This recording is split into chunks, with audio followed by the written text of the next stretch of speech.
আজ সেপ্টেম্বরের 4 তারিখ বুধবার। তো আমরা এই মুহূর্তে একদম সরাসরি বঙ্গোপসাগরে চলে এসেছি। তো আপনারা দেখতে পাচ্ছেন যে আগামী শুক্রবার থেকে কিন্তু একটি ঘূর্ণাবর্ত সৃষ্টি হতে যাচ্ছে।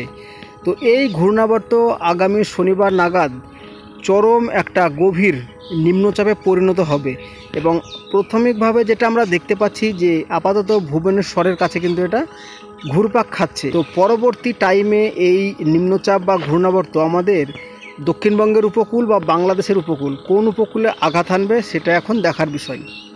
তো এই নিম্নচাপের উপর আমাদের সর্বক্ষণ নজর থাকবে। তো আপাতত এই গেল নিম্নচাপের আপডেট। তো এবার আপনাদেরকে জানিয়ে দেই যে আজকের আবহাওয়া বা কোথায় কেমন বৃষ্টিপাতের পূর্বাভাস রয়েছে, চলুন আমরা জেনে নিই এই মুহূর্তে। আলিপুর আবহাওয়া দপ্তর সূত্রে জানানো হয়েছে আজকের পর আবহাওয়ার পরিবর্তন হবে দক্ষিণবঙ্গে। নতুন করে নিম্নচাপের আশঙ্কা বঙ্গোপসাগরে। ফলে এই সপ্তাহের শেষের দিকে দক্ষিণবঙ্গের প্রত্যেকটি জেলাতেই বৃষ্টিপাত বাড়ার সম্ভাবনা রয়েছে। তবে আজকে এবং আগামীকালকে দক্ষিণবঙ্গে ভারী বা হালকা বৃষ্টির সম্ভাবনা রয়েছে খুব কম। তবে খুব হালকা বৃষ্টি হতে পারে বিক্ষিপ্তভাবে 2-1 জায়গায়। শুক্রবার, শনিবার এবং রবিবার বৃষ্টি বাড়তে পারে দক্ষিণবঙ্গে।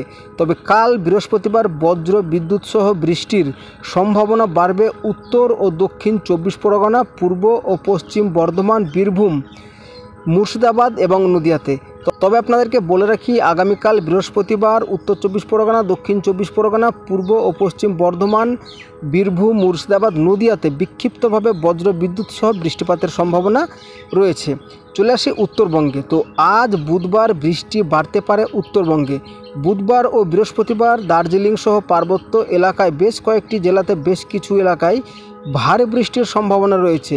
তবে আজ ভারী বৃষ্টির সম্ভাবনা থাকছে দার্জিলিং, কালিম্পং, জলপাইগুড়ি, আলিপুরদুয়ার এই জেলাগুলোতে। তবে বজ্র বিদ্যুৎ সহ বৃষ্টি হতে পারে কোচবিহার, মালদা, উত্তর ও দক্ষিণ দিনাজপুর এই সমস্ত জেলাগুলোতে। তবে দার্জিলিং জেলাতে ভারী বৃষ্টির সম্ভাবনাও থাকছে। তো এই ছিল আবহাওয়ার আপডেট। আজকে আর ভিডিওটি বেশি বড় করছে না। কেমন লেগেছে অবশ্যই জানাবেন। ভালো লাগলে চ্যানেলটিকে সাবস্ক্রাইব করে পাশে থাকবেন।